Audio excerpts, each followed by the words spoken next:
Welcome in. It's our Monday edition of On the Hill with Pat Jenkins Sports Talk Radio. It'll be a shortened 30-minute edition as we're getting ready to get off into the new season, and then these times coming up, you have to take care of some administrative things so you can make your show even better, and that's what we plan to do. But, we're going to be on every day now. We won't be on Friday. We'll also have a 30-minute show on Thursday. We'll be full hour tomorrow and Wednesday, but 30 minutes on Thursday as, families need to be, and people in the studio need to be getting on their way to go see their families for the holiday weekend. So that's how it's going to line up. But we got a good one today. We're going to talk recruiting. No, we're not going to bring on Hall guys. We're going to bring on some guys that follow it just as much as we do. First up at 115, Arkansas got a big-time grad transfer that's going to sit out a year.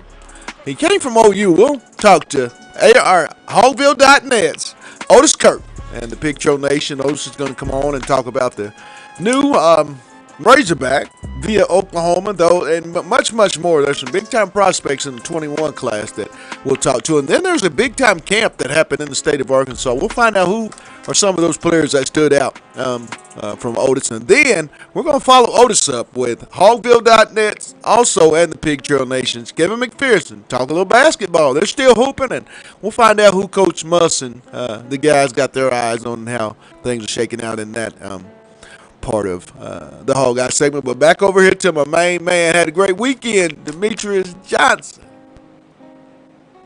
What's up with it, Pat? I'm chilling, man. Got a great show. Looking forward to hearing what these guys have to say throughout the work. These two guys really do it at a very high level. They nobody covers recruiting than these two guys for Hogville.net and Kevin McPherson and Otis Kirk. Demetrius, these guys do a great job. Definitely, they're great insiders. Kevin McPherson definitely love his insight on basketball. Otis, he's an old school cat. He knows a little bit about everything. So I'm just glad to have those guys a part of On the Hill when they do decide to come in. Freshman Hogs are on the Hill, both in the football and basketball programs. It's just a lot going on. So what else? You seem to think maybe there's been a report of another outbreak. Will we play football, in your opinion, Demetrius? You know what, man? I don't know, man. At first, I was starting to say yes, but I don't know. With this upsurge, so many cases starting to pop back up. I don't know, man. I hope there is football this year. I would love to have football, but I think for some reason, I'm not really sure how they're going to do that, because I think when you look at it from a legality standpoint, I think some of these parents aren't going to be as comfortable with this uprise in so many cases popping back up. So I think it's more going to be a parental issue, and I don't know. I think they're going to have to sign some type of waiver or something with these kids to really get their permission to go through the season. So. Yeah, I agree with you. I think this pandemic is real serious, but at the end of the day, this is about the almighty dollar. Too much money is raised for colleges, not just athletic parts of the universities, but educational parts. I mean, when you want to talk about building that educational building, well, half of that money comes from the university's football program. And I've always said 65% of the University of Arkansas's budget is raised through the football program. And that's just a lot of money. And I mean, hey, I understand the safety, but you also understand, that bills have to be paid. And these programs, they rely on the money. We've talked about it, time and time again. But we'll take a quick break and then let's get it going. Talk a little recruiting. Otis Kurt of Hogville.net. He's up next. It's On the Hill with Pat Jenkins on KDSJ 479. Back in a sec.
Welcome back.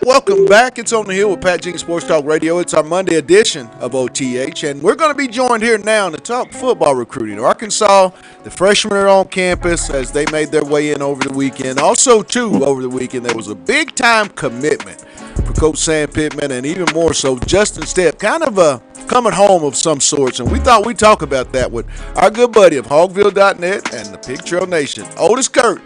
Otis, welcome back to OTH, buddy. Thanks for having me on, Pat. I appreciate it, man. I always do. Big time commitment. Always. From former four-star Oklahoma receiver Jaquaylin Crawford. Now, this is a guy, Otis, that Coach Stepp got on campus back in 2018. And OU kind of put some pressure on him, threatened him to take the offer out. The kid didn't finish the official visit. But he's back down. How big is this? Because in my opinion, you get a player like this, I mean, maybe he has to sit out a year, but talk about those final 2 years in 21 and 22, what he does to that wide receiver room. Well, it's not bad he has to sit out because, I mean, actually, they could really use him. I mean, maybe things will be more settled in 2021 season, 2022. I'm talking about with the virus and stuff. And so, no, I mean, he's going to have 2 good years left at Arkansas. You'll give him a year to kind of get into the system and learn it, work against the defense and stuff. And this kid was a stud. I mean, you talking about a kid, he came out of high school out in Rockdale, Texas, highly rated. I mean, Arkansas was all over him. He visited, he took an official visit here, like you said, and for the class of 2018, he actually visited on December the 16th, 2017, and I remember it well because he played video games and stuff, and he just, but boy, you really hammered him into the fact that you can't, you stay there, we're going to fully offer, so the kid ended up going home early Sunday morning and didn't really get to finish up his visit, which is a shame because you see how it turned out over there. We're talking about a kid that was explosive on offense. He would catch football, rush the football. Had 3,700 yards of offense, 2,500 receiving, 1,200 yards rushing, and had 500 yards of returns on kicks. So, we're talking about a kid, Pat, that just versatile, can do it all, and he's the type. He's a playmaker. That says it all right there. He's a playmaker. You get the ball in his hands and let him go and make plays, and he'll do it too. When you talk about this more, this is even more so a compliment to Justin Stepp and his ability to go out and Yeah, recruit athletes. I mean, he lost the kid, but still yet, Otis, I mean, this is a big-time player that could have took the JUCO route. He could have transferred to any other school, but he chose to come to Arkansas and play for Coach Stepp. And I read a tweet out, that he said, Coach Stepp had still been solid even when he didn't come to Arkansas. He was the first to offer, and yeah. talk about Coach Stepp. I mean, this is a guy Well, that each and every year, Otis, his name is getting out there as one of those elite recruiters that kids want to come play for.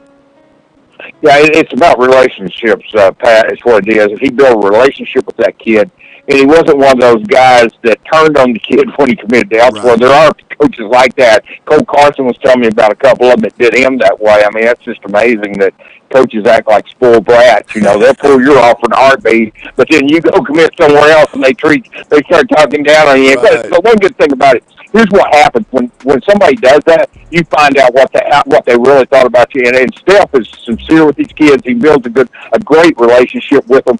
And even though he didn't get Crawford, initially he still believed in him. And in that way, when it didn't work out at OU, Crawford remembered Steph and appreciated the loyalty, because after Right. that first recruiting, you get blown away your first time recruiting. It's just kind of like Felipe Franks come up here, Pat. He wasn't looking for the wine and dine, the big recruiting weekend. He just wanted facts. He wanted to see things how it was going to be. And that's kind of how Crawford. I mean, you get that first one out of the way where you're told how great you are. Then after a year or two in a college or three, you find out what the truth and reality is, and then you want some facts, because you don't want to waste any more time. And that's where Arkansas is coming in again, because there's nothing more sincere coach out there than Sam Pittman. Right. And then and Justin Stepp proved that time after time. So I mean, it was just a great pickup for them. I tell you what, they're going to have some dynamite receivers, in 2021. Absolutely. I mean, you're loaded there, man.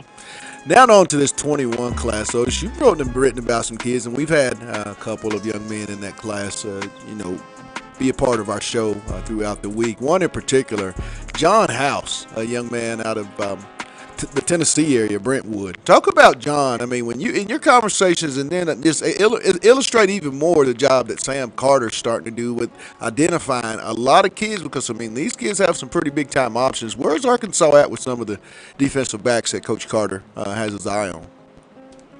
The defensive backs, did you say, Pat? I'm having trouble hearing you. Yes. Yeah, they're like, yeah. I mean, he's Sam's getting out there.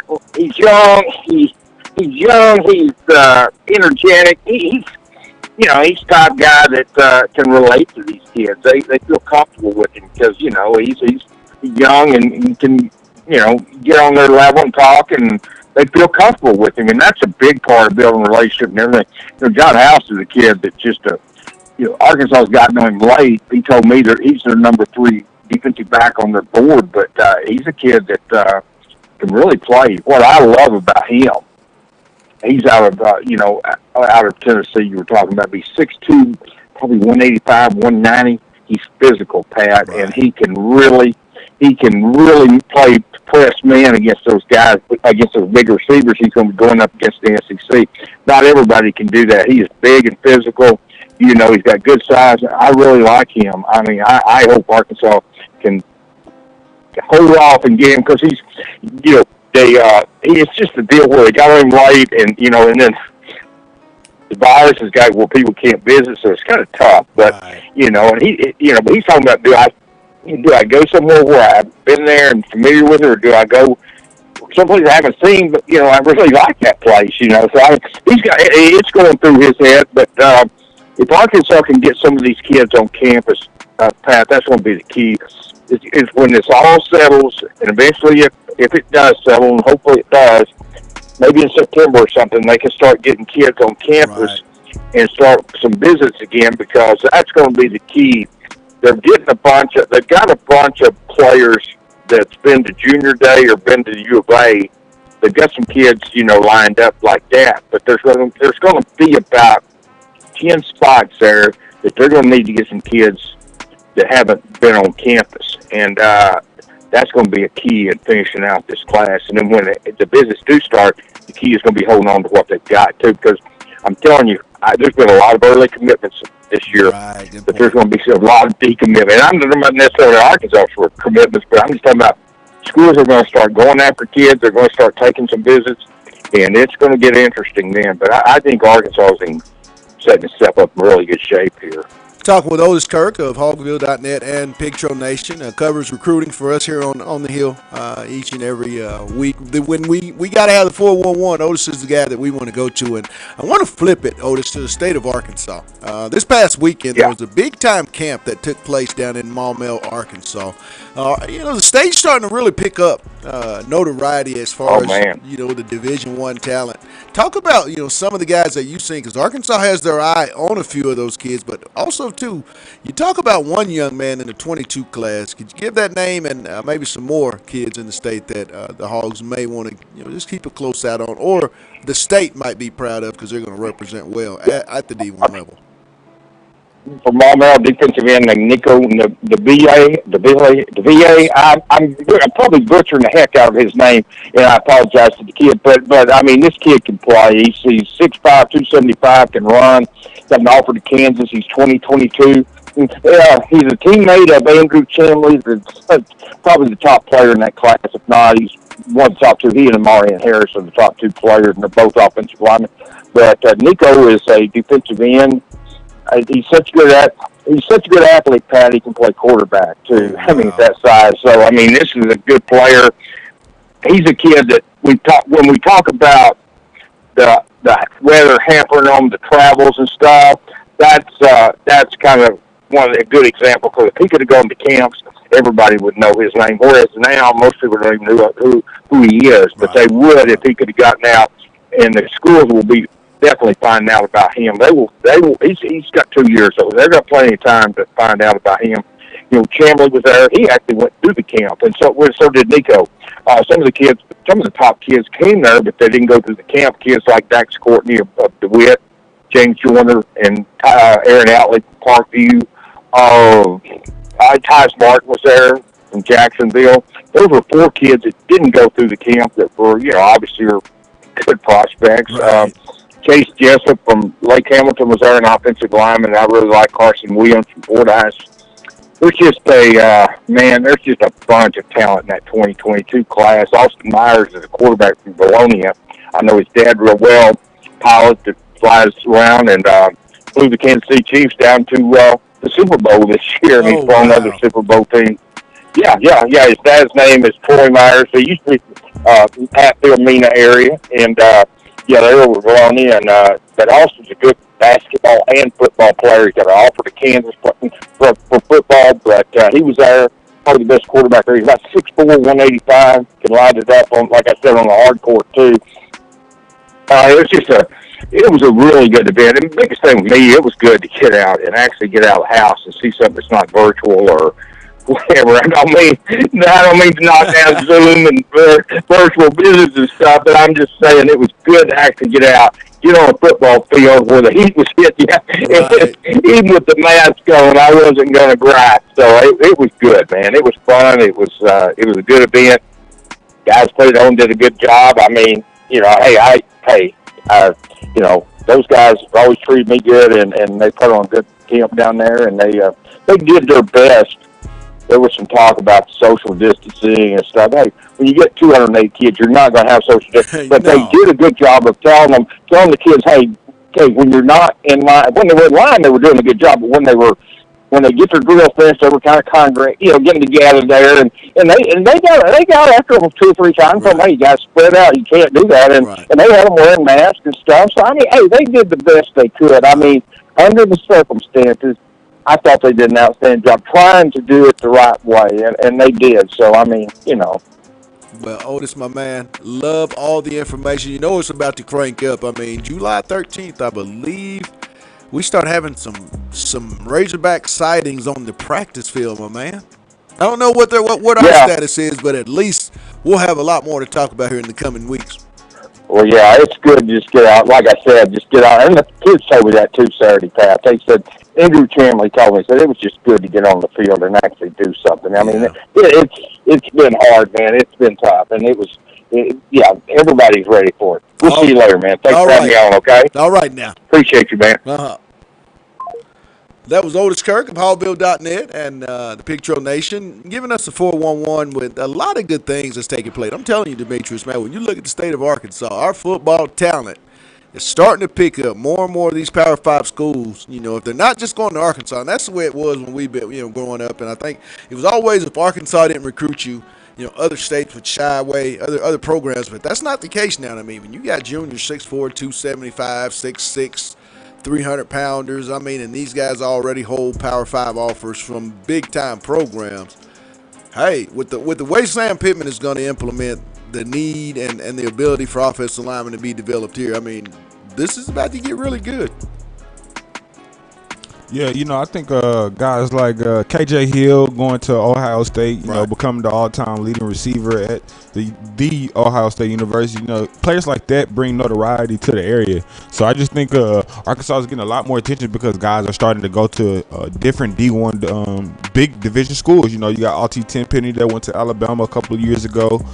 So you have some big names that are starting to go to big-time programs or do some big-time things. And I think, now that you have Sam Pittman, I think he's going to do a better job identifying those D1 athletes earlier to bring those type of players to Arkansas. Players like Akil Byers that went up to Missouri. I think you're going to start seeing those guys want to come back home and stay home and keep their talents here in Arkansas. Well, we're going to talk to a guy that, Coach Musselman had 4 of them stay, and he knows a little bit about those 4 young men. Kevin McPherson of AR Hoops and the Hogville.net, also Pig Trail Nation as well. Yep. We're going to talk to them as well. It's just a Hogville Pig Trail OTH kind of day. Kevin's up next. It's On the Hill with Pat Jenkins, and it's our Monday edition on KDSJ 479. Back in a minute.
Welcome back to our Monday edition of On the Hill with Pat Jenkins Sports Talk Radio here on KDSJ. And real quick before we get to our next guest, let's talk about giving a thank you to all of our sponsors that make this possible. First, Lindsay and Associates with an office location in Fayetteville and office location also too in Rogers. Locomotion, it's located just below the Northwest Arkansas Mall in Fayetteville. Corey Beck's Custom Painting, and lastly, the one we talk about all the time, KDK's Chicken. They're located down at 989 South Razorback Road. Go down and see Keith and Kathy. Get a plate of love. And like they say, it's not your mama's, the best chicken and waffles in the South. Meet us there or beat us there. That's KDK's Chicken. Next up, a guy that knows about even more of the big-time prospects and they're making their way to Fayetteville. Coach Eric Musselman did quite the job rounding up the state's best, and the one that really knows about that and can kind of give us the 411, we're going to bring him on right now. Kevin McPherson of AR Hoops and also Hogville.net, Pig Trail Nation, whatever else this guy has, because he does it good. What's up, my man? Hey, Pat. Good to be with you, my friend.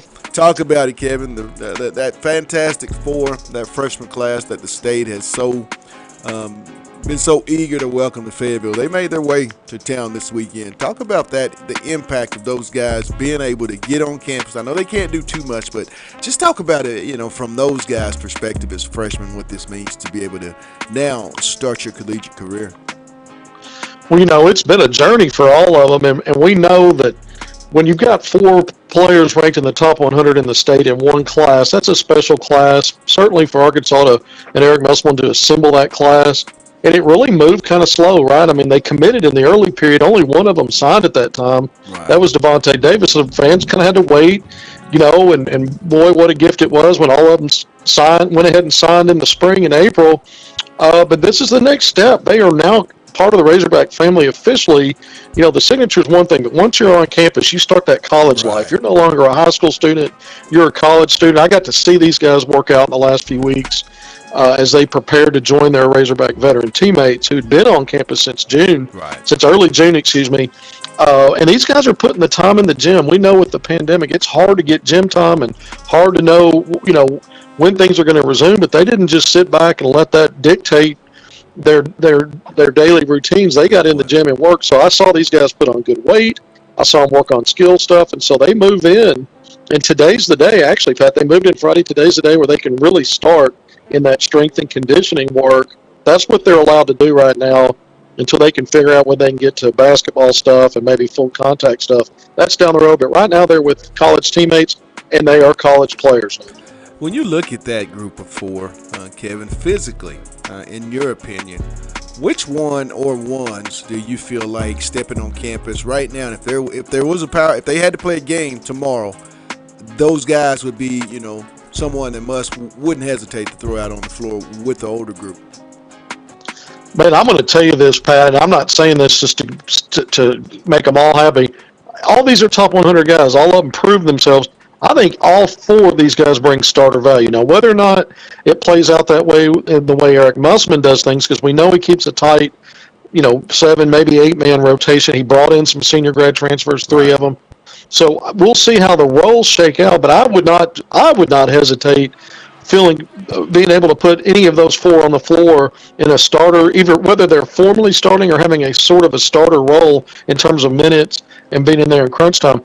Now, freshmen are all different. We'll see what they are able to do once they really get into practices, if they acclimate that quickly. But just based on what I've seen, I think all of them could give you some starter value. And a guy like Moses Moody, if I had to pick one guy who I think would step in, you've lost Mason Jones, you lost Jalen Harris, you lost a good part of your backcourt when you look at Jimmy Witt. So he's a guy that I think could step in and help. I think guys like KK Robinson, Devontae Davis could, and I think Jalen Williams, because of his versatility and all that skill at 6'10", is a guy that could plug in too. So the answer is all of them. When you look at this, I mean, we all know that Muss does go 7 or 8 deep. Man, that's going to be real tough. I mean, look at this roster. How is it feasible or even imaginable that this is not a 9, 10, maybe 11 deep basketball team? There's a lot of versatility, a lot of pace and space that he likes to play with. So, is that something that we'll really see, a 7, 8-man roster? In your honest, humble opinion, Kevin, will it be 8 or more? I mean, because I think it's going to be a deeper bench there's just no way. You got too much talent and you got to play it, because we know when you don't play it, Kevin, that's when the portal starts to happen, and that's when programs kind of take a hit when you do stuff like that. But what's your opinion? Well, my opinion is you're exactly right about the value, the quality that's in that lineup, through 10 or 11 players. And I think because of Musselman, it's a short track record, right? 4 years at Nevada, 1 at Arkansas. And we know his first year at Arkansas, he didn't have a lot of depth. He had there wasn't a lot of size either. So it kind of dictated. But so far, he has been a 7 or 8 guy rotation guy. He may not have had this treasure of talent and experience that he has now in the past. I have to go back and really drill down at what he had at Nevada. I got a feeling this is the best roster he's ever had. So maybe he does make adjustments and changes. But until he does, we don't know. And that's the truth. I don't have an opinion because I don't know what he's going to do. But I look at that roster, and I agree with you. I think there's a way to thrive with 9 or 10 guys and not miss a beat. Now, however he lands on that, we'll see soon enough, I guess. Now on to the 21 class. The EYBL, the Adidas, and the GON, all those circuits are counts, but they're still hooping, and coaches are able to live stream these games. Kevin, Harrison Ingram is a guy that they have their eye on, and he's, I mean, you see him on social media almost by the hour. Talk about that 21 class, and who are some of the guys that maybe we might hear more on here in the coming weeks or months in that class. And also, too, Alex Chiku was a 2021 guy. He's reclassified. Is Arkansas still in the mix for that young man, or how? What are you hearing about that as well? Yeah, so several things. When you look at 2021, Harrison Ingram, 5-star. Kendall Brown, another 6'7", combo forward, 5-star. You look at Langston Love, 6'4", shooting guard down at Montverde Academy, played with Moses Moody, 5-star. Just last week, J.D. Davidson, 6'3", point guard, 5-star, top 20 guy out of Alabama, put Arkansas in his top 10. So all four of those guys have Arkansas in their top 10. We'll see where that goes. They're out-of-state guys. I think it proves how much work this staff has done to get on their radar. Not just on their radar, but if you're in the top 10, that's good marketing for your program. You may not get one of these guys. You might. But it certainly helps your chances when they list you among the schools that they're really kind of drilling it down on. So to me, if you get in the top 5, which will be the next cut downs for these guys, that says even more. So if nothing else, it's good branding and marketing for the program. For so many guys are going to be considered lottery picks or first-round draft players in the NBA draft in just a year, to put Arkansas up there, it helps the program. Now, you just mentioned Alex. Yeah, he's going to reclass to 2020. Arkansas has been one of the top schools recruiting him, and he still talks about that. Now, we'll see how that plays out. Arkansas is full right now at 13, with Reggie Cheney moving on and adding Justin Smith about a week before that. So we'll see if anything changes on that. That's going to be tough because Arkansas is maxed out. Hey, I got one quick question. I'm going to put you on the spot real quick. Give me your top 2022 player in the state of Arkansas right now. Oh, my gosh, man. You're going to put me on the spot like that? Absolutely. Oh, my gosh. Well, if you look at the offer list, it's a tie between about 4 of them, right? Right. If you look at the offer list, I mean, Kansas has moved in on the same ones that Arkansas has. Right. Arkansas's got 5 offers out there. I mean, you could pick Darian Ford. You could pick Nick Smith Jr., Khalil Ware, or Joseph Pinion. Any of those players, you would not be wrong if you said they were number 1. I haven't gotten to a point yet where I've nailed it down who I think is the best out of that group. But when I do, I promise y'all, we'll follow up on that, and I'll tell you what I think. That was a good crossover move right there. I like that one. Hey, my There's man, a little crossover and spin, man. Come on, I did more than one move. Hey, thanks for the updates, my man, and we'll talk soon, Kevin. All right, Pat. Thank you. Look forward to it.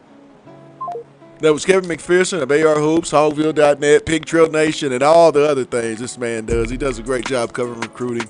I mean, just top to bottom. I mean, he's going to give you all the knowledge and questions that he'll find those answers. I promise you. That's going to do it for our show today. We told you it was a 30-minute show, and we came and gave you what we wanted to give you, the meat and potatoes. I hope you got full. You don't need anything else. But we'll be back tomorrow. I'm telling you, it's time to get back on those Hog guys. We was just shining up the bus, making sure it was all oiled up, new tires. We'll be back out tomorrow because, like I said, they don't stop, and neither do we. But we'll give a big sponsor and shout out to our sponsors. Lindsay & Associates with an office location in Fayetteville, an office location also too in Rogers. That's Locomotion. They're located just below the Northwest Arkansas Mall in Fayetteville. Corey Beck's Custom Painting, and the one that we always talk about because I'm there most of the time. KDK's Chicken. They're located down at 989 South Razorback Road. Go see Keith and Kathy. Get a plate of that love, and like they say on the building, it's not your mama's. We said it. They got the best chicken and waffles in the South. Meet us there or beat us there. That's KDK's Chicken down at 989 South Razorback Road. For my guest, Otis Kirk of Hogville.net and the Pig Trail Nation, and Kevin McPherson of AR Hoops and the Pig Trail Nation. And to my producer and the listeners, thank you guys. We'll be back tomorrow. It's On the Hill with Pat Jenkins on KDSJ 479. You guys have a blessed one, and you know what I say. Let's get it.